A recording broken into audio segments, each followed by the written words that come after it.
Hello everyone. आज बघूयात आपण लेक्चर 3 चे आपण भरपूर सारे 10 पार्ट केलेत. Lecture 3 part 1 part 2 up to 10.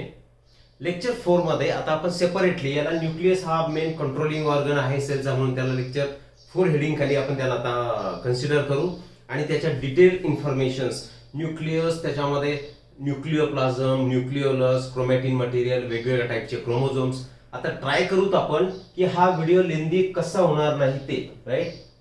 वेल, आणि या व्हिडिओमध्ये जितकंही कव्हर होईल न्यूक्लियसचा पार्ट होईल कदाचित आणि क्रोमोझोम आपण लेक्चर 5 मध्ये किंवा लेक्चर याच्या पार्ट 2 मध्ये बघूया. ठीक आहे. So let start with nucleus. Clear? Nucleus माहिती आहे तुम्हाला? न्यूक्लियस हा नॉर्मली न्यूक्लियसची क्वांटिटी किती असेल तर there is a centrally placed nucleus. हे एक जनरल इन्फॉर्मेशन आहे. पण न्यूक्लियसची फक्त सेंट्रलच पोझिशन असते का? नाही. Nucleus can be in the peripheral regions of the nucleoplasm. जसा सेल आहे आणि सेलमध्ये सायटोप्लाझम असेल, similarly nucleus it is also double membrane bound organelle. मग मेम्ब्रेन जर आहे तर त्याच्या आतमध्ये सुद्धा एक फ्लुइड प्रेझेंट असणार. That fluid is nothing but nucleoplasm. ठीक आहे ना? मग या न्यूक्लियोप्लाझम मध्ये न्यूक्लियसचं बोलत होतो मी. सायटोप्लाझम मध्ये सेंटरमध्ये काय प्रेझेंट असणार? न्यूक्लियस. बरोबर की नाही? तसंच हा न्यूक्लियस पेरिफेरल रिजन मध्ये प्रेझेंट असू शकेल सायटोप्लाझमच्या. For example what your adipose tissues किंवा ॲडिपोस सेल्स, ज्या फॅट स्टोरिंग सेल्स असतात त्यांच्यामध्ये तो बाजूला पेरिफेरल रिजन मध्ये काय नियर मेम्ब्रेन, त्या सेल मेम्ब्रेनच्या आसपास तो न्यूक्लियस प्रेझेंट असेल. आता न्यूक्लियसची क्वांटिटी ती आपल्याला बघायची आहे. नॉर्मली न्यूक्लियस हा एक प्रेझेंट असेल, काही केसेसमध्ये 2 आणि काही केसेसमध्ये मल्टी न्यूक्लिएटेड कंडिशन सुद्धा तुम्हाला सापडणार. मग ही मल्टी न्यूक्लिएटेड कंडिशन जी आहे तर त्याला ॲनिमल सेलमध्ये काय म्हणतात, प्लांट सेलमध्ये काय म्हणतात ते आपण बघू. प्लांट सेल असेल तर आपण त्याला सिनोसाइट म्हणतो आणि ॲनिमल सेलमध्ये कंडिशन असेल तर त्याला आपण सिनसाइटिक कंडिशन म्हणतो. Multi nucleated plant of animal cell condition. Clear आहे? तसंच प्लाझ्मोडियम, मायकोप्लाझ्माच्या केसमध्ये प्लाझ्मोडियम आहे, ती सुद्धा मल्टी न्यूक्लिएटेड कंडिशन आहे. मग न्यूक्लियस हा सेंट्रल कंट्रोलिंग ऑर्गन आहे, पण सर्वच सेल्समध्ये न्यूक्लियस प्रेझेंट असतो का? होऊ शकेल. काही मध्ये सुरुवातीला प्रेझेंट होता, later on after maturity of that cell तो काय झाला, व्हेनिश झाला, त्यातून एलिमिनेट झाला. मग असे सुद्धा काही एक्झाम्पल्स असतील. जसं अॅनाटॉमी ऑफ फ्लॉवरिंग प्लांट मध्ये आपण झायलेम फ्लोएम हे जे स्ट्रक्चर बघितलेत तर त्या झायलेम आणि फ्लोएम त्याच्यापैकी सीव ट्यूब एलिमेंट्स जे होते त्याच्यामध्ये जसं सीव ट्यूब हा एलिमेंट मॅच्युअर होणार तर त्यातला न्यूक्लियस गायब होऊन जाणार म्हणजे काय, डिजेनरेट होणार. तसंच ह्युमन आर्बिसिस एम्ब्रॉयनिक स्टेज पर्यंत ठीक आहे, तिथपर्यंत त्याच्यामध्ये न्यूक्लियस प्रेझेंट असणार. परंतु लेटर ऑन त्याच्यामध्ये न्यूक्लियस हा निघून जातो, म्हणजे ई न्यूक्लिएट कंडिशन सुद्धा प्रेझेंट असू शकेल. क्लिअर आहे? अशा वेगवेगळ्या इन्फॉर्मेशन आता न्यूक्लियसच्या आपण सर्व बघू. See here, nucleus he term कुणी दिली? चॅप्टरच्या सुरुवातीला इंट्रोडक्शन पार्ट मध्ये वेगवेगळ्या डिस्कवरीज आपण बघितल्यात. त्या डिस्कवरीज मध्ये आपल्याला माहिती आहे रॉबर्ट ब्राउन जसं जसं invention was there in microscopy तसे तसे एक एक स्ट्रक्चर सेल्युलर ऑर्गॅनेली हे इन्व्हेंट झालेत. बरोबर की नाही? तर त्याच्यापैकी रॉबर्ट ब्राउननी रूट सेल ऑफ ऑर्चिड्स हे आपण ऑलरेडी याचं मेन्शन केलेलं आहे, त्याच्यामध्ये न्यूक्लियस हा शोधून काढला. बरोबर की नाही? तर कोण आहे मग याचं इन्व्हेंटर? 1831 मध्ये Robert Brown found out this nucleus in the root cell of orchid. Clear? हे तुम्हाला एक electron microscopic structure of nucleus इथे दिसतंय. त्याच्यामध्ये वेगवेगळे पार्ट आहेत. सी हिअर, इथे जे तुम्हाला फ्लुइड मटेरियल दिसेल त्याला न्यूक्लियोप्लाझम म्हणणार. आपण सर्व डिस्कस करणार आहोतच. न्यूक्लियोलस, न्यूक्लियोलस म्हणजे हा नॉन मेम्ब्रेन बाउंड सायटोप्लाझम. आता न्यूक्लियोलस मध्ये जे काय फ्लुइड असेल त्याचे कंटेंट आणि ह्या न्यूक्लियोप्लाझमचे कंटेंट हे एकमेकाशी कंटिन्युअस मिळालेले असतील का? त्याला मेम्ब्रेनच नाहीये. न्यूक्लियर पोअर्स याच्यामध्ये दिसत आहे तुम्हाला, हे असं स्ट्रक्चर इथे दिसतंय. याला जर मेम्ब्रेन म्हटले तर याला तुम्ही न्यूक्लियर पोअर म्हणा. असे स्ट्रक्चर सुद्धा प्रेझेंट असतील. कसे तयार झाले तेही बघू. आणि दिस इज न्यूक्लियर मेम्ब्रेन. कसं स्ट्रक्चर असणार आहे? Bilayer structure, bimembrane structure. ठीक है? वेल, चलो आगे बढ़ते हैं. Nucleus stained by the basic dyes was given the name. Okay, आता न्यूक्लियस मध्ये काही मटेरियल सापडलं असेल. हे जे मटेरियल न्यूक्लियस मध्ये सापडलंय तर ते स्टेन झालं. स्टेनिंग टेक्निक ग्राम पॉझिटिव्ह, ग्राम निगेटिव्ह वेगवेगळ्या डाईसचा वापर आपण याच्यामध्ये करतो, जसं की ऑस्मियम डाय, सिल्वर डाय, सेफ्रानिन, क्रिस्टल व्हायलेट डाय, ठीक आहे ना, किंवा गिम्सा डाय, हे वेगवेगळ्या डायचे प्रकार झाले. तर डाय कशासाठी वापरतो आपण? की for colouring that particular organelle so that we could observe it under the microscope easily. मायक्रोस्कोपमध्ये त्याचं ऑब्झर्वेशन हे चांगल्या प्रकारे व्हावं त्यासाठी आपण त्याला स्टेनिंग करतो, बरोबर की नाही. तर न्यूक्लियस जेव्हा तुम्ही स्टेन करता तर स्टेन केल्यानंतर त्याच्यामध्ये कलर्ड पार्ट तुम्हाला दिसतो, एक थ्रेड लाईक स्ट्रक्चर, आणि त्याला क्रोमॅटिन म्हणतात. इथे मेन्शन केलेलं नसतं आपण, तर that part is chromatin. And then chromatin network, this term was given by Fleming. Clear आहे. आणि त्या कोणत्या डायनी त्याला स्टेन केले, तर बेसिक डाय. ठीक, ऍसिडिक डाय, बेसिक डाय, न्यूट्रल डाय, असे वेगवेगळे टाइप्स असतील. वेल, अ सेल मे बी युनिन्यूक्लियर, बायन्यूक्लियर और मल्टीन्यूक्लिएटेड. इंट्रोडक्शन मध्येच मी सांगितलंय, सेल मध्ये एक न्यूक्लियस असू शकेल, दोन असू शकतील, किंवा मेनी असू शकतील, किंवा कधी कधी नसणारही नाही. ठीक. वेल, interphase nucleus has elaborate nucleoprotein structure, that is chromatin, and this structure was this name was given by Fleming. Yes, हे बघितलं आपण. त्याच्यामध्ये अजून काय प्रेझेंट असणार, न्यूक्लियर मॅट्रिक्स असणार, आणि one or more spherical bodies called nucleoli. Nucleus मध्ये ही जी मध्ये तुम्हाला हे ब्लॅक कलरचा शेड दिसतो इथे, हा दिस इज न्यूक्लियोलस.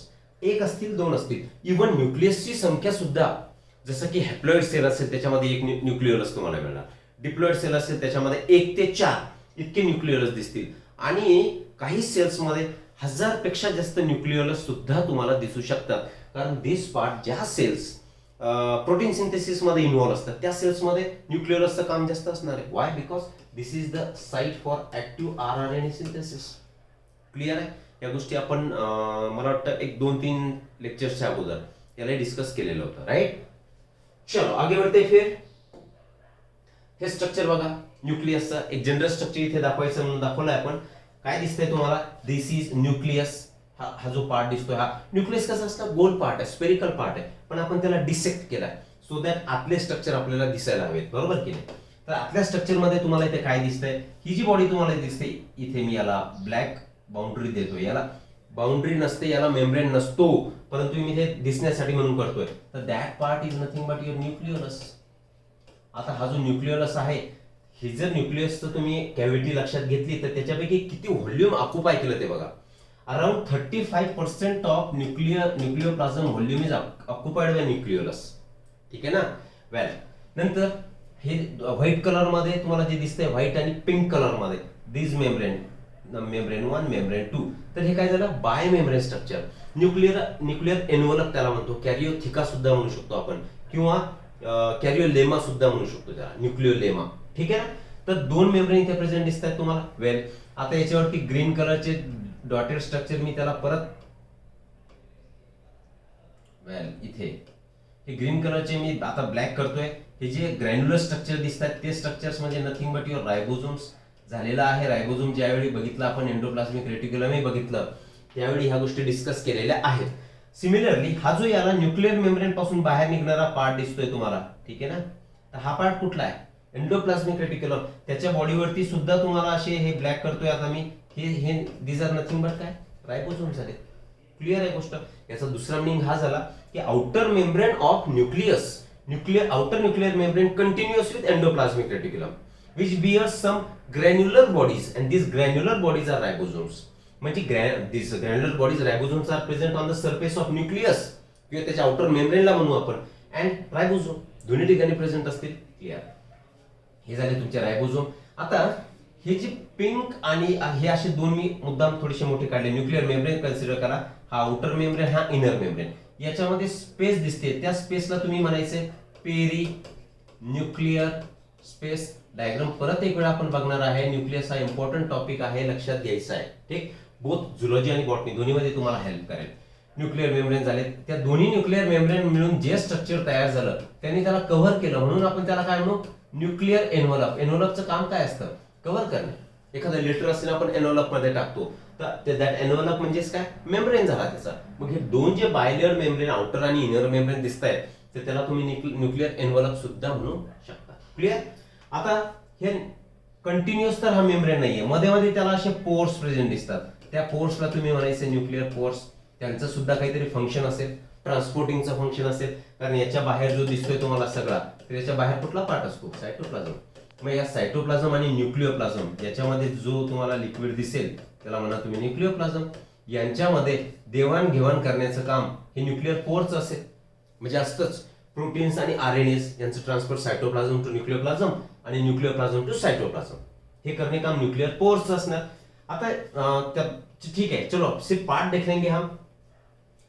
ठीक आहे, रफ एंडोप्लाझमिक रेटिक्युलम क्रोमॅटिन. वेल, याच्यामध्ये तुम्हाला असे धागे धागे सारखे स्ट्रक्चर असे दिसतील. तर दिस मटेरियल जसं बोललो आपण की फ्लेमिंगने बेसिक डायनी त्याला स्टेन केलं आणि स्टेन केल्यानंतर त्याला एक फायबर स्ट्रक्चर दिसलं आणि त्या स्ट्रक्चरला तुम्ही काय म्हणणार, क्रोमॅटिन. आता तुमच्या भरपूर साऱ्या गोष्टी याच्यामध्ये लक्षात आल्यात की न्यूक्लियर मेम्ब्रेनच्या आतमध्ये अजून एक प्रोटीनेशियस स्ट्रक्चर तयार असतं. ठीक आहे, तर त्याला म्हणायचं न्यूक्लियर लॅमिना. लॅमिना म्हणजे शीट सारखं स्ट्रक्चर, ते त्याला स्ट्रेंथ प्रोव्हाइड करणार. क्लिअर. मग वेगवेगळे स्ट्रक्चर लक्षात आले. न्यूक्लियर बायोमेम्ब्रेन आहे, त्याला न्यूक्लियर एन्व्हलप म्हटले. आतमध्ये न्यूक्लियोप्लाझम, त्याच्यामध्ये न्यूक्लियोलस, क्रोमॅटिन मटेरियल, देन त्यांच्या आउटर सरफेस वरती रायबोझोम, त्याला असोसिएट असतो आउटर मेम्ब्रेनला, त्याच्यावरही रायबोझोम. वेल, नंतर न्यूक्लियर पोर्स सुद्धा प्रेझेंट असतात. These are different parts associated with the nucleus.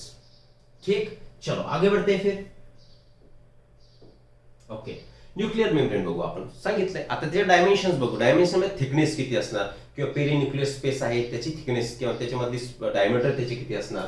तर सी, हा जो मेम्ब्रेन असेल न्यूक्लियर मेम्ब्रेन, त्या मेम्ब्रेनला अजून काय न्यूरिलेमा म्हणू शकता किंवा कॅरियोथिका. थिका म्हणजे लेअर, कॅरियो म्हणजे न्यूक्लियस, न्यूक्लियर लेअर, कॅरियोथिका म्हणा किंवा न्यूरिलेमा. लेमा म्हणजे लॅमिनेशन म्हणजे शीट सारखं स्ट्रक्चर बाजूला, न्यूरिलेमा, कॅरियोथिका. कसं मेम्ब्रेन आहे, डबल मेम्ब्रेन आहे. झालाय आपला which is made up of lipoprotein. जसं की प्लाझ्मा मेम्ब्रेन होता सेलचा, nature of which is again a lipoprotein. Similarly यांची जे डबल मेम्ब्रेन स्ट्रक्चर आहे न्यूक्लियसचं, ते सुद्धा कशाने बनलंय, तर it is made up of lipoprotein. Thickness wise बघू आपण. मेम्ब्रेनची थिकनेस किती असणार, 90 to 100 एंगस्ट्रॉम. इथे परत लिहितोय मी, 90 to 100 एंगस्ट्रॉम.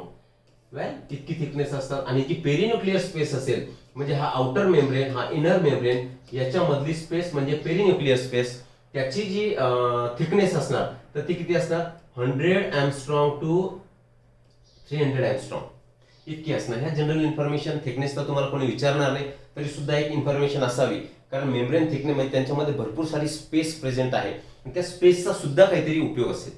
बरोबर की नाही. चलो, आउटर मेम्ब्रेन. आता ऑलरेडी ह्या गोष्टी आपण थेरॉटिकल आपण का लिहितोय, नोट्स म्हणून याचा वापर करा. ह्या सगळ्या नोट्सच झाल्या तुमच्या. आता आउटर मेम्ब्रेन इज ऑलरेडी मी मेन्शन केलाय. Outer membrane usually remain continuous with the endoplasmic reticulum. परत एक वेळा काढू, हा inner membrane and this is outer membrane. Outer membrane continuous with endoplasmic reticulum. Clear. याला म्हणा ER and this is your outer membrane, this is inner membrane. ठीक. Well, next काय म्हणतात, at number of places nuclear envelope is interrupted by minute pores. These R called as nuclear pores. आता काही ठिकाणी काय होणार की हे दोन मेम्ब्रेन्स असे येतील, मे बी यांची अशी थिकनेस कमी होईल, इथे येईल, हा पुढे जाईल.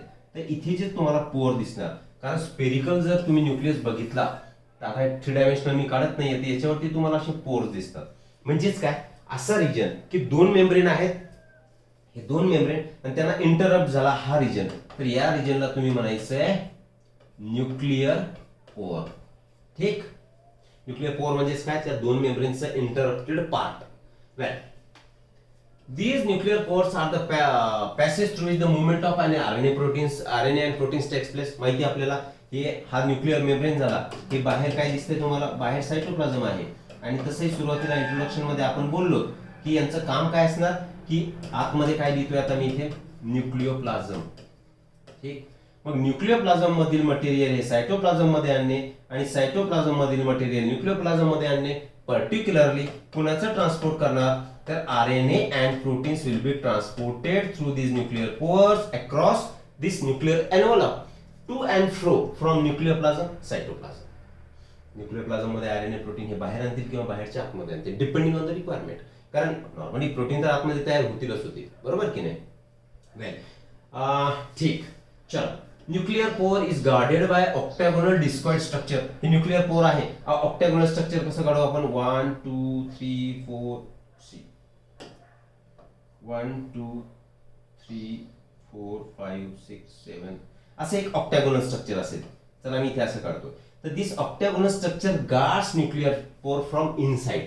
न्यूक्लियोप्लाझ्मिन प्रोटीननी बनलेलं. कशाने बनलेलं आहे, न्यूक्लियोप्लाझ्मिन प्रोटीन. न्यूक्लियोप्लाझम मध्ये प्रेझेंट असणारा प्रोटीन, त्याला म्हणा न्यूक्लियोप्लाझ्मिन प्रोटीन. काय करणारा, याला काहीतरी शिल्डिंग याला प्रोव्हाइड करणार, right. Inner side of the inner nuclear आपण सांगितलंय की आतमध्ये असं लॅमिनेटेड स्ट्रक्चर प्रेझेंट असते त्याचे, यालाच तुम्ही काय म्हणणार, न्यूक्लियर लॅमिना म्हणणार. See this is your nuclear lamina. Nuclear lamina काय करतो आणि कशापासून बनलेला आहे, it is made by filament of lamin protein.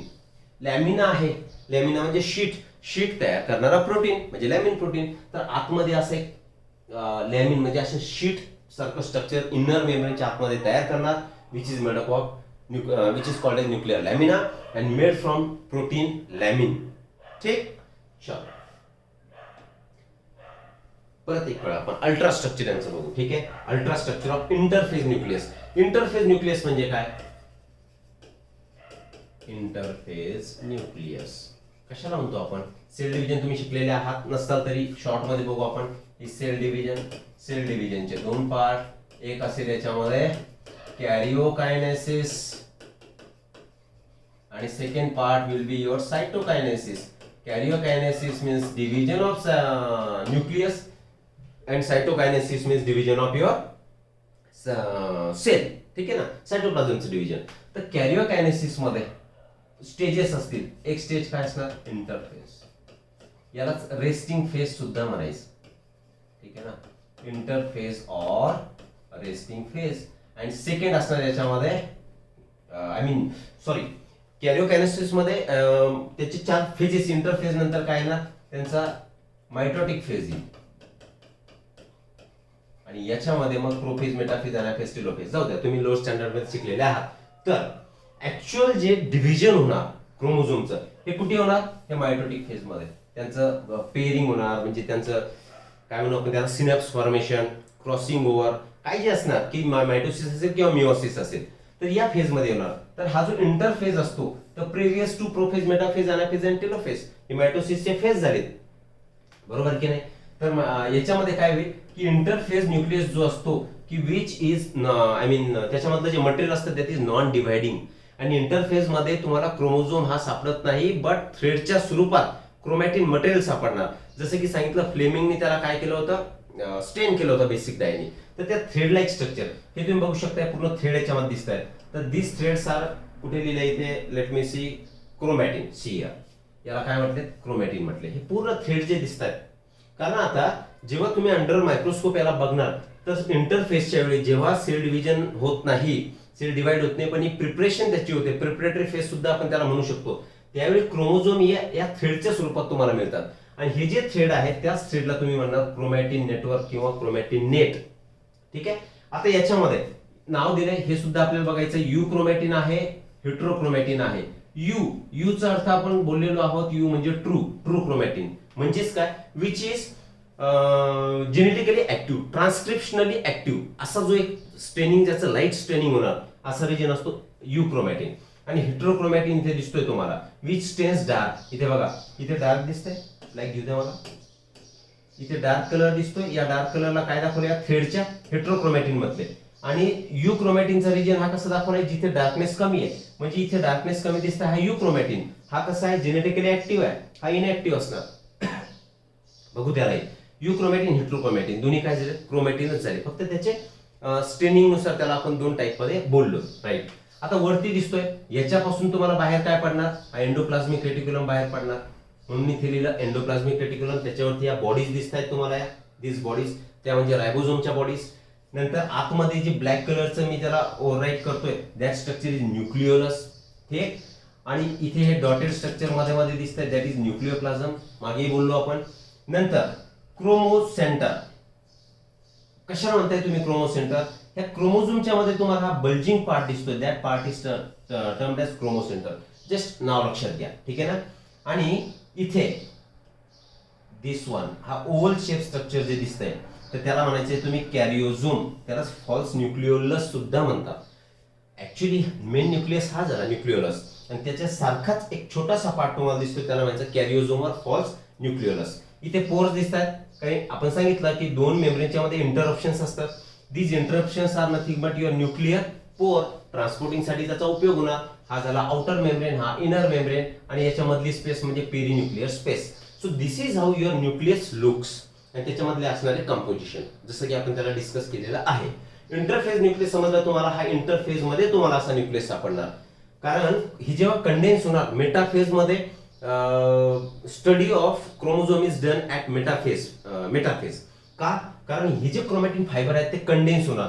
Condense होऊन ते स्ट्रक्चर नंतर कसे बनतील, समोट लाईक दिस. म्हणजे यांची शॉर्ट लेंथ कशी होणार, शॉर्ट होणार, त्यांचं कंडेन्सेशन होणार आणि त्यांची थिकनेस वाढणार. आता या केसमध्ये तुम्ही याला काय म्हणणार, क्रोमोझोम म्हणणार. अदरवाईज हे जे स्ट्रक्चर दिसतंय त्याला तुम्ही काय म्हणणार, क्रोमॅटिन मटेरियल म्हणणार किंवा क्रोमॅटिन नेट म्हणणार.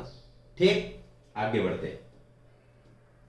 नंतर काय, नेक्स्ट पार्ट. आता न्यूक्लियसचं बघितलं आपण, आउटर मेम्ब्रेन आहे, त्यात काय काय, तर त्यातला एक पार्ट कुठला झाला तुमचा, न्यूक्लिओप्लाझम. तर न्यूक्लिओप्लाझम म्हणजे त्याच्यामध्ये प्रेझेंट, न्यूक्लियस मध्ये प्रेझेंट असणारे फ्लुइड. ठीक आहे ना, त्या फ्लुइडला न्यूक्लिओप्लाझम म्हणायचं. It is a part of protoplasm present within nucleus is called nucleoplasm. Protoplasm म्हणजे it is nothing but cytoplasm म्हणू शकता तुम्ही. प्रोटोप्लास्ट, कारण cell without cell wall is called as protoplast. त्याच्यामध्ये जी सेमी फ्लुइड मटेरियल दिसते त्याला प्रोटोप्लाझम म्हणायचं. मग असा प्रोटोप्लाझमचा part which is present within nucleus is termed as nucleoplasm. Clear आहे. हा जर न्यूक्लियस असेल तर न्यूक्लियस मध्ये हे जे स्ट्रक्चर तुम्हाला दिसतंय, डॉट काढतोय आपण, दिस पार्ट इज युअर न्यूक्लिओप्लाझम. बरोबर. जरी गोष्टी सोप्या असतील तरी आपण डिटेल मध्ये सगळ्या गोष्टी बघणार आहोत. आणि this is more denser than cytoplasm. ही सेल आहे. ठीक आहे, या सेल मध्ये असं म्हणू आपण की हा सायटोप्लाझम. आणि इथे कसं दाखवू आपण, हा डेन्स म्हणजे डेन्सर, अँड याची डेन्सिटी कशी असणार, लेस डेन्सर, कमी डेन्स असणार. म्हणजेच कसा डेन्सिटी समजतं तुम्हाला, डेन्सर म्हणजे एकदम भरलेला, जवळजवळ असलेला, खूप जास्त असणारा, आणि याची हा कमी डेन्स असेल. राईट. ओके. आता हा जो न्यूक्लिओप्लाझम आहे कशा कशाने बनलेला आहे, काय काय प्रेझेंट होतं आठवा. त्याच्यामध्ये क्रोमॅटिन नेटवर्क होतं, डीएनएज असतील, आरएनएज असतील, डिपेंड.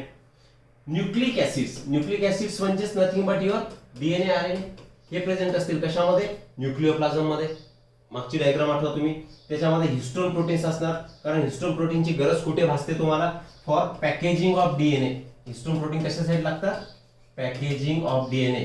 कारण का, कारण डीएनए ची लेंथ जी असेल, the DNA is 2.2 metre in length. ठीक आहे, लेंथ किती असते, 2.2 मीटर. इतका लेंदी डीएनएचा मॉलिक्यूल आहे आणि त्याला इंटरवाइन करायचं म्हणजे गुंडाळायचं आहे, इन शॉर्ट.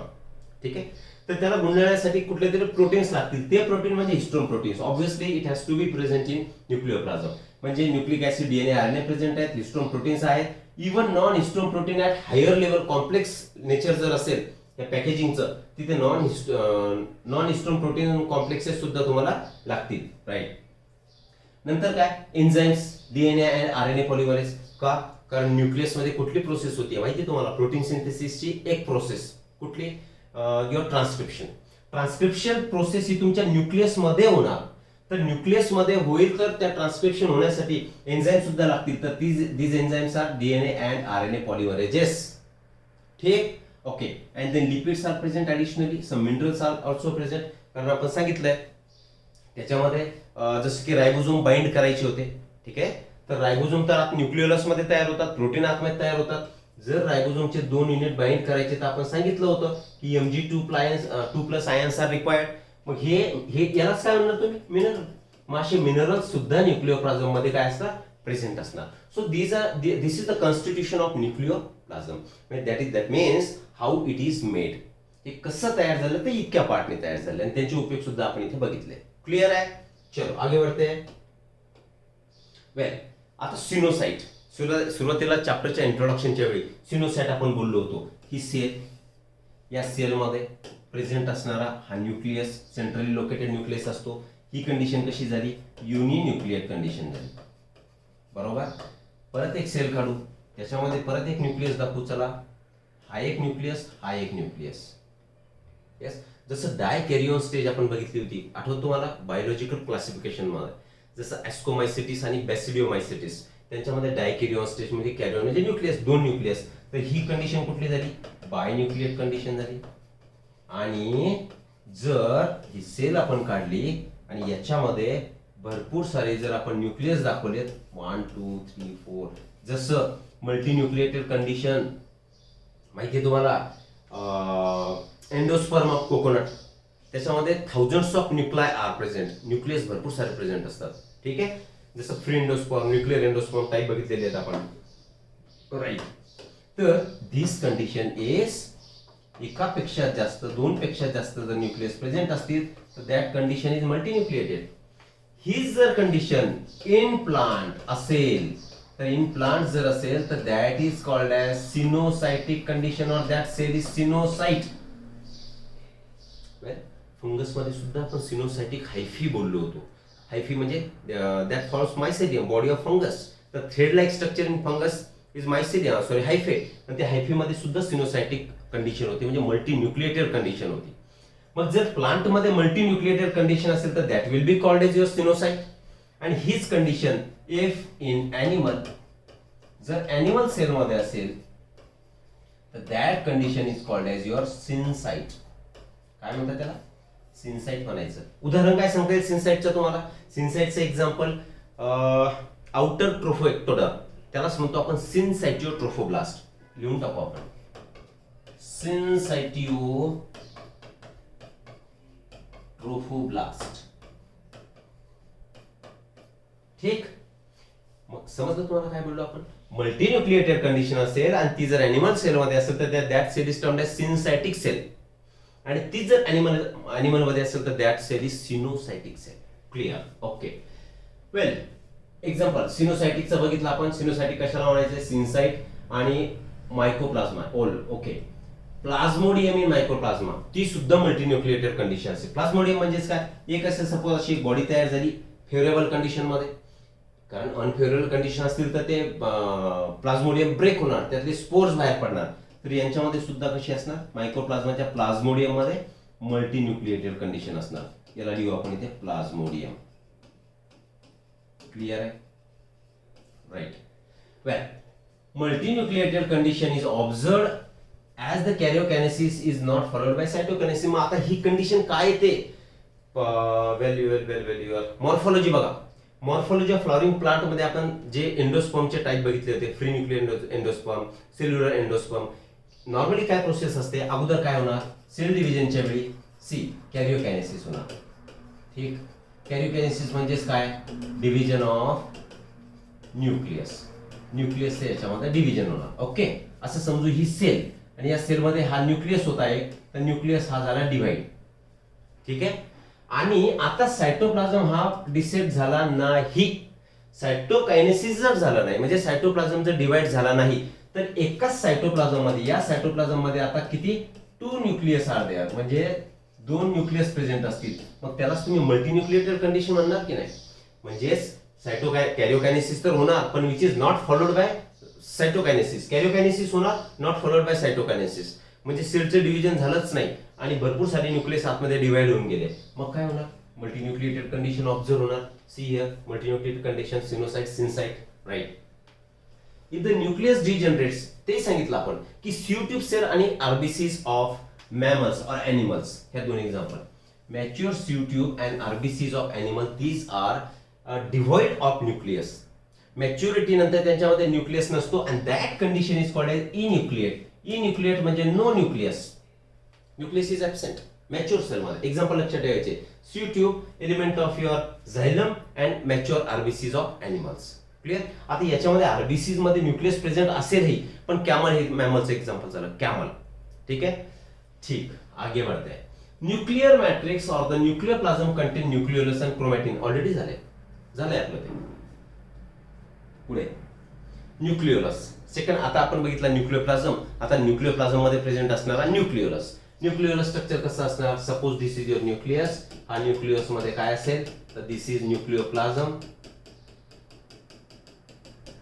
ठीक, याला नाव देऊ आपण न्यूक्लियस. एकच मेम्ब्रेन काढलाय मी, बायोमेम्ब्रेन स्ट्रक्चर आहे. चला जाऊच द्या. बायोमेम्ब्रेन स्ट्रक्चर असं इथे जस्ट पोअर दाखवून देऊ आपण. याला म्हणा तुम्ही न्यूक्लियर पोअर. वेल, इकडे काय असतो तुमचा? इकडे सायटोप्लाझम प्रेझेंट असणार. ठीक, आणि हा काय तुमचा? न्यूक्लियोप्लाझम. ठीक आहे. सुरुवातीलाच इंट्रोडक्शनच्या वेळी आपण न्यूक्लियोलस बद्दल बोललो. जेव्हा न्यूक्लियोलस हा न्यूक्लियस मध्ये प्रेझेंट असतो, तर ही एक कशी बॉडी प्रेझेंट असणार? Non membrane bound body present असतात. या पार्टला तुम्ही काय म्हणायचंय आता? न्यूक्लियोलस म्हणायचंय. न्यूक्लियोलसला मेम्ब्रेन नाहीये, म्हणजे ह्या न्यूक्लियोप्लाझम आणि यातला न्यूक्लियोलस याची कंटेंट कशी राहणार, एकमेकांना मिक्स राहणार. ठीक. Well, it was discovered by Fontana. Nucleolus term कोणी दिली, मग डिस्कवर कोणी केला, Fontana. And the term was given by Bowman. बोमनने अजून काय केलं होतं आठवतं का, बोमन्स कॅप्सूल. ठीक आहे ना.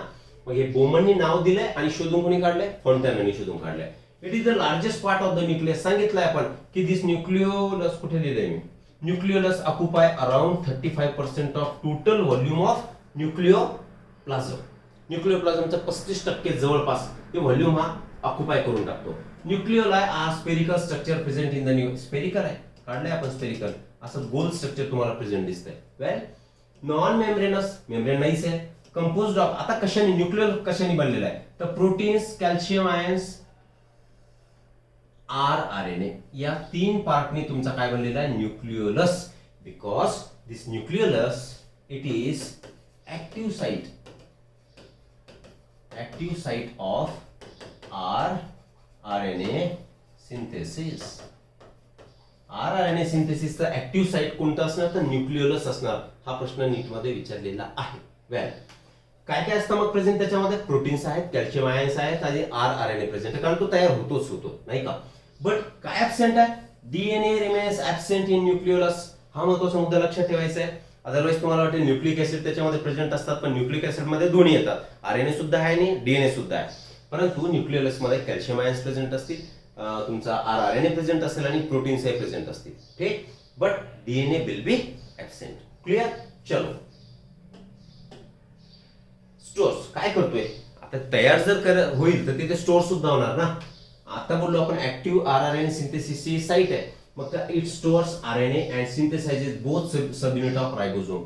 जे लार्जर आणि स्मॉलर सब युनिट असतात ते सुद्धा न्यूक्लियोलस मध्ये तयार होतात. राईट.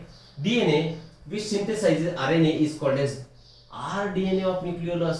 Additional information, जो DNA rRNA ला तयार करतोय, ठीक आहे ना, RNA तयार करतोय, त्याला म्हणायचं रिकॉम्बिनंट DNA. कुणाचा recombinant DNA, nucleolus. Recombinant DNA तुम्ही कशाला म्हणताय, की जेव्हा होस्ट सेल असेल आणि काय म्हणू आपण, ज्याच्या काय गेस्ट सेल तर नाही म्हणता येणार आपल्याला, की सोर्स सेल, त्यांच्यामध्ये जीन्स जर आपल्याला एकमेकात कनेक्ट करायचे असतील तर तेव्हा तो जो DNA तयार होतो त्याला आपण म्हणतो rDNA, रिकॉम्बिनंट DNA, रिकंबाईन झालेला DNA. राईट. तसंच न्यूक्लियोलसच्या केसमध्ये ज्या DNA पासून RNA तयार होतो तर त्या DNA ला तुम्ही म्हणा rDNA of nucleolus. Nucleolus is found as at secondary constriction region of chromosome, that is nucleolar organizer region. Suppose this is your chromosome, metaphysic chromosome म्हणतो आपण. तर या पार्टला तुम्ही काय म्हटले होते, this part was called as centromere. आता इथे सेंट्रोमियरलाच तुम्ही काय म्हणू शकता, सरळ सरळ प्रायमरी कन्स्ट्रिक्शन. बरोबर ना. कन्स्ट्रिक्ट होणे म्हणजे काय, की एखादा पार्ट त्या ठिकाणी कमी होऊन जाणे. याचा शेप इथे थोडासा इथे वाईड होता, इथे कसा नॅरो झालाय, मग इथे कन्स्ट्रिक्शन एक खास तयार झाल्यासारखं स्ट्रक्चर झालंय, म्हणून या सेंट्रोमियर रिजनला तुम्ही प्रायमरी कन्स्ट्रिक्शन म्हणता. आणि वरती इथे एक असा रिजन काढू आपण, तर this region is called as secondary constriction. ज्या ज्या ठिकाणी नॅरोइंग होणार त्या क्रोमोझोमची त्या ठिकाणी कन्स्ट्रिक्शन म्हणणार, तर या कन्स्ट्रिक्शनला तुम्ही म्हणायचं सेकंडरी कन्स्ट्रिक्शन. आणि या सेकंडरी कन्स्ट्रिक्शनचं दुसरं नाव न्यूक्लिओलर ऑर्गनायझर रिजन, कारण या ठिकाणामध्ये न्यूक्लिओलस हा ऑर्गनाइज होतो म्हणून त्याला नाव देतात NOR, न्यूक्लिओलर ऑर्गनायझर रिजन. आणि एंड पार्ट जो असतो तर एंड पार्टला आपण क्रोमोझोमच्या काय म्हणतो, टेलोमियर. आणि टेलोमियर म्हणजेच काय, टेलोमियर म्हणजेच काय, which do not allow attachment of two chromosomes, एकमेकाला अटॅच न होऊ देणे, that is the function of telomere. याच्यामध्ये सॅटेलाइट हा पार्ट सुद्धा असतो. आपण क्रोमोझोमचं स्ट्रक्चर जेव्हा बघू तेव्हा लक्षात घेऊ, इथे फक्त NOR रिजन आहे म्हणून आपण बघितलंय. दिस इज प्रायमरी कन्स्ट्रिक्शन, ज्या ठिकाणी सेंट्रोमियर तयार झाला, आणि याच्यापासून स्लाइटली अवे अबाव जिथे परत एक दुसरं कन्स्ट्रिक्शन तयार झालं त्याला सेकंडरी कन्स्ट्रिक्शन म्हटलं. आणि there is a organisation of nucleolus, that is why that region is called as nucleolar organiser region. ठीक. हॅप्लॉइड सेल मध्ये सुरुवातीला इंट्रोडक्शन मध्ये सांगितलं, हॅप्लॉइड सेल मध्ये एक न्यूक्लिओलस असेल, डिप्लॉइड सेल असेल तर 1 ते 4 न्यूक्लिओलस त्याच्यामध्ये प्रेझेंट असतील. आणि झिनोफस सारखा जर तुम्ही ऑर्गॅनिझम घेतला तर त्यांच्या न्यूक्लियस मध्ये around 1600 nuclei are present. Xenopus example 1600 nucleoli present आहे, अदरवाईज एक असतो हॅप्लॉइड सेलमध्ये 1 ते 4 डिप्लॉइड मध्ये, आणि झिनोपस सारख्या न्यूक्लियस मध्ये किती असणार 1600. वेल आगे वाढते. वेल आता ही डायग्राम बघून घेऊ आपण. त्या डायग्राम मध्ये इथे प्रायमरी कन्स्ट्रिक्शन इथे दिसतंय तुम्हाला, see here, that is called as primary constriction. कारण तिथे तो निमुळता झालाय, तर नॅरो झालाय, that is your primary constriction. आणि या प्रायमरी कन्स्ट्रिक्शन मध्ये अजून एक गोल बॉडी आपण दाखवू, आणि यालाच तुम्ही म्हणायचं कायनेटोकोर. आता कायनेटोकोर हा पार्ट कशाचा असतो, तर या कायनेटोकोर, आता हा क्रोमोझोम आहे, this is the structure of your chromosome, metaphasic chromosome. या क्रोमोझोमचं जेव्हा डिव्हिजन व्हायचं असतं सेल डिव्हिजनच्या वेळी, या क्रोमोझोमच्या कायनेटोकोर पार्टला असे क्रोमोझोम, मी असे काढतोय, इकडे काढतोय, हे असे क्रोमोझोम याला attach, spindle fibre, I mean याला स्पिंडल फायबर्स असे अटॅच होतात. याला काय म्हणायचं, spindle fibre during cell division. ठीक आहे ना. तर या कायनेटोकोरचा फंक्शन काय झाला मग, attachment of spindle fibre during cell division. ठीक, okay. Content of the nucleolus is continuous with the rest of the nucleoplasm, it is not membrane bound. झालंय आपलं कंटेंट जे आहेत न्यूक्लियोलस त्याला मेम्ब्रेनच नाही, मग न्यूक्लियोप्लाझम आणि न्यूक्लियोलस त्याचे कंटेंट एकमेकांमध्ये मिक्स असते, बोललो आपण. It is the site of active RNA synthesis, हे सुद्धा झालंय, except 5s RNA and sub unit of RNA. RNA चे सब युनिट तयार करणे आणि 5s आरएनए तयार करणे वगळता सोडून बाकीचं RNA synthesis it takes place in nucleolus झालंय. Larger and more numerous nuclei are present in the cell actively carrying photosynthesis, हे सुद्धा आपण बोललोय की न्यूक्लियोलसची क्वांटिटी अशा सेलमध्ये जास्त असेल की ज्यांना प्रोटीन सिंथेसिस जास्त करावं लागतं. आता प्रोटीन सिंथेसिसचा आणि न्यूक्लियोलसची संख्या जास्त असण्याचा संबंध काय, बिकॉज इट इज कुठे लिहिलाय, it is the active site for RNA synthesis. रायबोझोमचे 2 सब युनिट सुद्धा तिथे बनतात. ठीक आहे ना, कॅल्शियम सुद्धा तिथे बनतात. क्लिअर. मग हे स्टोअर असतात, आय मीन. तर हे सगळं न्यूक्लियोलस मध्ये असल्यामुळे प्रोटीन सिंथेस तिथे होणार, म्हणजेच अशा सेल की ज्यांचं प्रोटीन सिंथेस ज्यांना जास्त करावं लागतं त्या सेल्स मध्ये there will be presence of more number of nucleoli. Right, आगे बढ़ते. क्रोमॅटिन नेट कशाला म्हणायचंय, आता आपण बघितलं न्यूक्लियोप्लाझम. ठीक, न्यूक्लियर मेम्ब्रेन झालंय, न्यूक्लियोप्लाझम झालंय, त्यातला न्यूक्लियोलस संपलाय. आता क्रोमॅटिन नेट त्याच्यामध्ये प्रेझेंट असणार. फ्लेमिंगने टर्म दिली होती, तुम्हाला आठवतंय, राईट. आणि या क्रोमॅटिन नेटवर्क मध्ये कोण प्रेझेंट असणार, ते झिगझॅग म्हणजे thread like structure, globular structure आपण काढलं होतं, तर त्याला तुम्ही काय म्हणणार, क्रोमॅटिन नेट. तर क्रोमॅटिन नेट मध्ये कोण प्रेझेंट असणार, डीएनए असणार प्लस हिस्टोन प्रोटीन्स प्रेझेंट असणार. या हिस्टोन प्रोटीन्सच्या मदतीने जेव्हा क्रोमोझोम हा 2.2 मीटर लेंथ असतो तर त्याला काय करतात, पॅकेज करतात. That's why histone proteins will also be present. Yes, बघून घ्या आपण एक एक पॉइंट. तर फ्लेमिंग दिली, हे डन झालंय. Interphase nucleus has loose indistinct network of nucleoprotein fibre called chromatin. पुन्हा एक वेळा हा न्यूक्लियस, याचा हा डबल मेम्ब्रेन, याच्यावरती न्यूक्लियर कोअर, सगळं काढत नाही. आणि याच्यामध्ये जे तुम्हाला थ्रेड लाईक असं स्ट्रक्चर दिसतंय, तर this structure is called as your chromatin. Term was given by Flemming using basic डाय.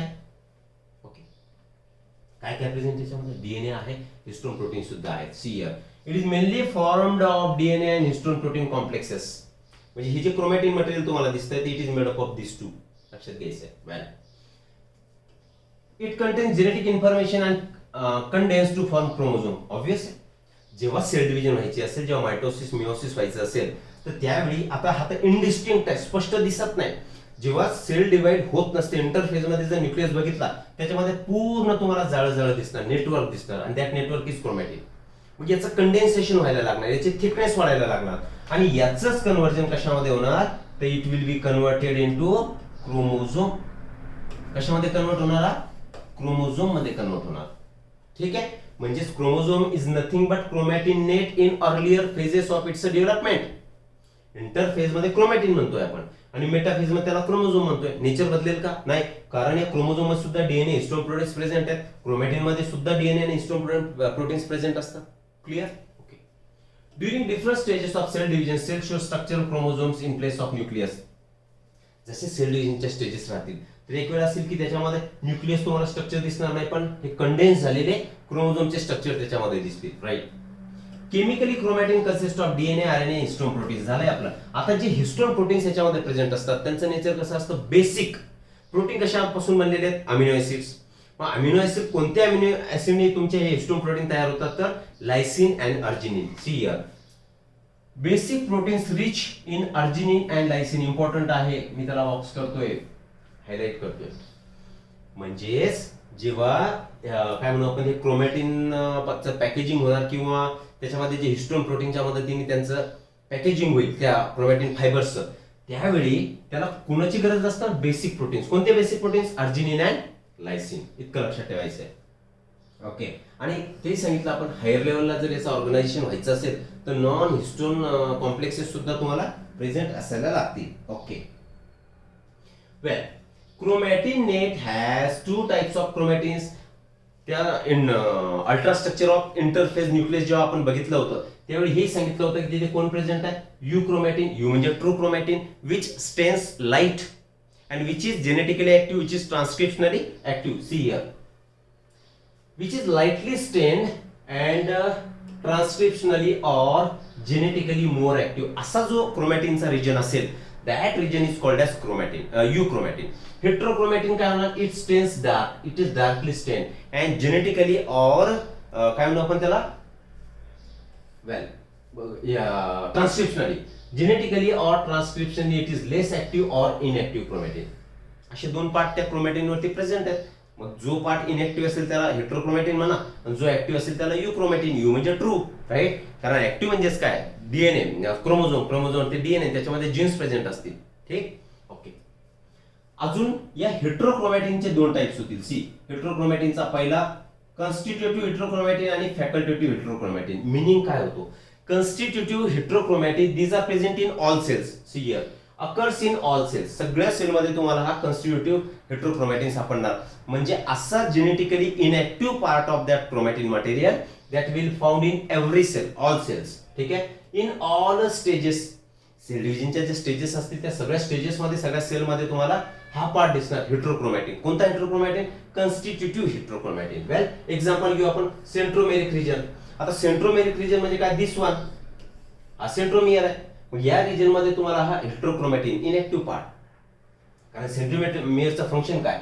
ही एक सिस्टर क्रोमॅटिन आहे, सिस्टर क्रोमॅटिन, हिला अटॅच करायचंय आणि या दुसऱ्या ही सुद्धा एक काय झाली? सिस्टर क्रोमॅटिन झाली. या दोन्ही सिस्टर क्रोमॅटिड्सला बाइंड करण्याचं काम या प्रायमरी कन्स्ट्रक्शन रिजन म्हणजे तुमच्या सेंट्रोमियर्स आहे. मग इथे हेटेरोक्रोमॅटिन जो प्रेझेंट असेल त्यालाच तुम्ही म्हणायचं कॉन्स्टिट्यूटिव्ह हेटेरोक्रोमॅटिन. फॅकल्टेटिव्ह हेटेरोक्रोमॅटिन. फॅकल्टेटिव्ह शब्द कुठे आलाय का? हो, facultative absorption in case of your DCT. ठीक आहे ना. फॅकल्टेटिव्हचा एक ऑब्लिगेटरी आणि फॅकल्टेटिव्ह, सॉरी डीसीटी मध्ये नाही, डीसीटी मध्ये ऑब्लिगेटरी होणार, फॅकल्टेटिव्ह म्हणजे नॅचरल प्रोसेसने होणार, नॅचरली. तर हे कशामध्ये प्रेझेंट असतील? In some cells in some stages. Particular त्या सेलच्या स्टेज मध्येच तुम्हाला हे फॅकल्टेटिव्ह हेटेरोक्रोमॅटिन सापडतील. For example bar body in females. आता या बार बॉडी काय, हा विषय थोडासा वेगळा आहे, मॉलिक्युलर बेसिसचा पार्ट आहे, तरी सुद्धा आपण बोलू. बार बॉडी म्हणजे काय? Suppose this is female egg, this is female egg. Okay. Female egg मध्ये, फिमेल एग म्हणजे त्याला काय म्हणणार तुम्ही? फिमेल गॅमेट, बरोबर ना? तर गॅमेट मध्ये नॉर्मली हॅप्लॉइड कंडिशन असते, म्हणजे सिंगल क्रोमोझोम प्रेझेंट असणार, एक्स क्रोमोझोम असेल. मग एक सोडून याच्या सोबतच एक दुसरा एक्स क्रोमोझोम याच्यामध्ये प्रेझेंट असेल आणि normally it remains attach with the membrane. ठीक. मग हा झाला ओरिजिनल जेनेटिक मटेरियल आणि दुसरा जो एक्स क्रोमोझोम असेल यालाच त्या बार या सायंटिस्टने शोधलं म्हणून त्या बॉडीला नाव देऊन टाकलं Barr body. Barr body clear? म्हणजे हे एक्झाम्पल कशात झालं? Barr body in female. It is an example of facultative heterochromatin. Clear? चलो आगे बढ़ते. आता क्रोमोझोम, क्रोमॅटिन मटेरियल झालं, ते जर कंडेन्स होईल तर कंडेन्सेशन झाल्यानंतर जो स्ट्रक्चर तुम्हाला मिळणार त्या structure is nothing but your chromosome, बरोबर ना? बघू आपण. At the time of cell division the chromatin material get condense to form chromosome. सांगितलंय त्याचं कंडेन्सेशन होणार, थिकनेस वाढणार, लेंथही कमी होऊन जाणार, मग त्याला म्हणणार तुम्ही chromosome. Chromosome is highly condensed form of chromatin. अगोदर काय होतं? अगोदर काय होतं तुमच्याकडे? हे असं नेटवर्क होतं, बरोबर की नाही?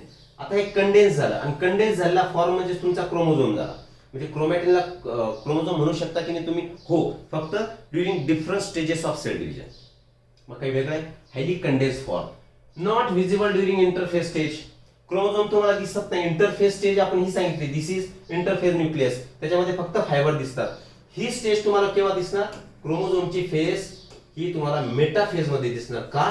कारण it is in it's a highly condensed form, एकदम कंडेन्स्ड फॉर्म मध्ये ती तिथे प्रेझेंट असणार, म्हणून तुम्हाला तिथे मेटाफेज मध्ये दिसणार. आणि अॅनाफेज मध्ये काय होणार की त्याचा शेप जर स्टडी करायचा असेल, वेल आपण बघूनच घेऊ. Well chromosomes can be best studied at metaphase stage. क्रोमोझोमची जर स्टडी करायची असेल, स्टडी करायची म्हणजे काय की याला एक सिस्टर क्रोमॅटिड, ही एक सिस्टर क्रोमॅटिड, मध्ये सेंट्रोमियर, अजून काय असेल इथे समजा सेकंडरी कन्स्ट्रक्शन, त्याच्यावरती टेलोमियर, हे जर स्टडी करायची असेल तर बेस्ट फेज इज मेटाफेज. ठीक. आणि जर त्याचा शेप स्टडी करायचा असेल तर शेप स्टडी करण्यासाठी अॅनाफेज स्टेज इज प्रॉपर और इट इज बेटर स्टेज. का? कारण अॅनाफेज स्टेज मध्ये तुम्हाला असे वेगवेगळे शेप दिसतील त्याचे. ठीक आहे. नॉर्मली आपण क्रोमोझोम कसा दाखवतो, हा नॉर्मली असा दाखवतोय, पण आता वेगळा शेप दिसतोय. असा जर शेप स्टडी करायचा असेल तर shape of chromosome is studied at anaphase stage. आगे बढ़ते हैं. क्रोमोझोम पुन्हा तेच. Number of chromosome in gamete is called as genome. माहिती तुम्हाला हॅप्लॉइड डिप्लॉइड या टर्म्स आपण बघितलेल्या आहेत. Total number of genes present in single set of chromosome is called haploid stage. आता हॅप्लॉइड आपण कशाने इंडिकेट करतो? यांनी करतो. ठीक आहे ना. म्हणजेच काय मिनिंग झाला? सी, आपल्यामध्ये किती क्रोमोझोम्स प्रेझेंट आहेत? In human being there are 46 chromosomes and chromosomes are always present in pairs. माहिती आपल्याला. मग याच्या किती पेअर्स तयार होतील? 23 पेअर्स तयार होतील. असं समजा की इतका एक पार्ट मी काढतो, याच्यामध्ये 23 क्रोमोझोम्स आहेत आणि या पार्ट मध्ये 23 क्रोमोझोम्स प्रेझेंट आहेत. मग 23 पेअर्स क्रोमोझोमचा जो सेट असेल त्याला म्हणजे तुम्ही एन, याला सुद्धा एन, आणि एन म्हणजेच काय? Nothing but haploid. Wien the single set of chromosome is present, म्हणजे सेट कशाला म्हणू? 46 होते, 23 चे 2 सेट झाले, त्याच्यापैकी एक सेट म्हणजे हॅप्लॉइड, त्याला इंडिकेट करतो आपण एन नी. ठीक आहे. आणि डिप्लॉइड म्हणजेच काय की हे टोटल 46 प्रेझेंट आहे. आता याला तुम्ही 2n म्हणा, 2n म्हणा, किंवा त्याला डायप्लॉइड डिप्लॉइड काय म्हणायचं ते म्हणा. डायमिस टू प्लॉइडी, युप्लॉइडी, अॅल्युप्लॉइडी, युप्लॉइडी ह्या टर्म्स तुम्हाला सध्या नाही याच्यामध्ये. मॉलिक्युलर बेसिस मध्ये किंवा वेल तुमच्या जेनेटिक्स पार्ट मध्ये आपण त्याला स्टडी करू. राईट.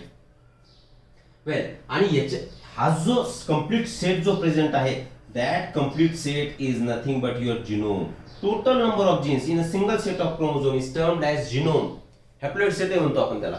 जिनोम म्हणजेच काय? एका सेट मध्ये, हॅप्लॉइड सेट मध्ये जितके काय जीन्स तुम्हाला सापडतात, तर all these genes collectively are termed as genome. Well, single human cell has approximately 2 meter thread. सांगितलं आपण 2.2 मीटर त्याची लेंथ असते. Distributed among 46, that is 23 pairs of chromosome. किती लेंथ आहे? Your 2.2 metre. आता 2.2 मीटर मध्ये किती क्रोमोझोम येतात? 46 क्रोमोझोम येतात. म्हणजेच त्यांच्या किती पेअर येतात? 23 पेअर येतात. आता नंबर ऑफ क्रोमोझोम असेल तर हा इंडिव्हिज्युअल वाईज व्हॅरी करेल, स्पेसिस वाईज व्हॅरी करेल. इथे एक्झाम्पल दिलंय की कोणत्या स्पीसीज मध्ये किती काय म्हणतो क्रोमोझोमचे नंबर असतात. तर सी हिअर, ह्युमन बिंग मध्ये आताच बोललो आपण 46 क्रोमोझोम्स आहेत. ह्युमन बिंग मध्ये 46 पेअर किती झाल्या? म्हणजे ही डिप्लॉइड झाली. टोटल नंबरला तुम्ही काय म्हणा? डिप्लॉइड. आणि त्याचा हाफ म्हणजे 1 सेट जर सिंगल सेट असेल तर त्याला काय म्हणा? किंवा गॅमेट म्हणा. नॉर्मली सोमॅटिक सेल पासून तुमचे गॅमेटिक सेल तयार होतात आणि सोमॅटिक सेलचं नेचर काय असतं? 2n. 2n चं काय होणार? मिओसिस. मिओसिसहून तुम्हाला सिंगल एन म्हणजे 4 n सेल मिळतात, त्याला आपण गॅमेट म्हणतो. म्हणजे गॅमेट मध्ये प्रेझेंट असणारा n आणि क्रोमोझोम नंबर हा डिप्लॉइड म्हणजे बॉडी सेल मध्ये किती असणार? 2n. मग आता इथे जर 2n म्हणजे 46 तर n म्हणजे किती झाला? 23. तेच हाऊस फ्लाय मध्ये हा जो चार्ट आहे तुमच्या कशामध्ये प्रेझेंट आहे? फर्स्ट चॅप्टर, वेल काय म्हणू आपण त्याला? ऑर्गॅनिझम्स. 12वीचा फर्स्ट चॅप्टर म्हणजे युनिट 6 फर्स्ट चॅप्टर मध्ये हे तुम्हाला सगळा टेबल तुम्हाला मिळेल. हाऊस फ्लाय मध्ये 2n is 12, so n is gamete मध्ये 6 असतील. सरळ 50% करा. सगळ्यात जास्त जो क्रोमोझोमचा सेट प्रेझेंट असेल तर that is in your Ophioglossum 1260 2n, त्याचा 50% करून घ्या 630, इट इज सिंगल n. आता पोटॅटो घ्या, आपण रँडमली घेऊ, याच्यामध्ये 24 एन असतील म्हणजे 48 क्रोमोझोम्स आर प्रेझेंट. आणि क्रोमोझोमची संख्या it is not dependent on the size of that organism. ऑर्गॅनिझमची साईज किती आहे त्याच्यावर डिपेंड आहे का? सी पोटॅटो छोटा आहे, त्याच्यामध्ये 48 आहे. तोच ह्युमन बिईंग घ्या, बिग साईज आहे, त्याच्यामध्ये 46 आहे. मग त्या संख्येचा आणि साईजचा काही संबंध आहे का? नो. इव्हन कुठे वेल ही फर्म आहे, छोटीशी फर्म, या फर्म मध्ये 1260 आहे. ह्युमन बिईंग ची बॉडी सुद्धा मोठी आहे, पण तफावत बघा, त्याच्यामधला डिफरन्स बघा किती येतो. तर हे एक डॉग मध्ये 78 असतात, 2n म्हणजे 39 काय झाले? हॅप्लॉइड झाले. So this is how number of chromosome varies according to the species type or animal type. Clear?